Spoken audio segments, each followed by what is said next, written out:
So when the Biden administration withdrew the remaining US troops from Afghanistan around this time last year, a phrase that we heard a lot was over the horizon capability, which is Pentagon speak for being able to conduct counterterrorism operations without actually having boots on the ground. And there was a lot of questions about that at the time, about how obviously the US has incredible kind of drone surveillance over flights capabilities and things like that. But how do you replace having troops and human sources on the ground like they did before? And so what I think was remarkable about the strike against al-Zawahiri is that the level of detail that was shared in the call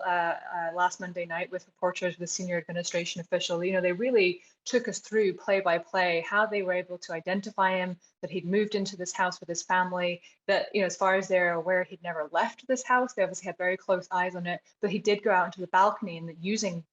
drone footage, they were able to identify him, and not only identify him, but also to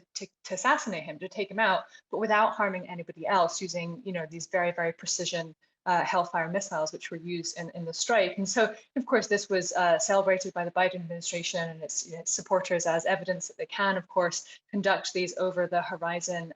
strikes like this. But it does raise, important questions about, the fact that you had the leader of al-Qaeda in Kabul, with the apparent knowledge of the Haqqani Taliban, in clear violation of the Doha Agreement, which the Trump administration struck with the Taliban a couple of years ago. And so, I give my final words over to Mark Polymeropoulos, who's a former senior CIA officer who we spoke to on the night of the news of the assassination broke, that both are true, that both the administration is right, that they do apparently have these capabilities to conduct over the horizon capabilities, but also the critics are right, because this also raises,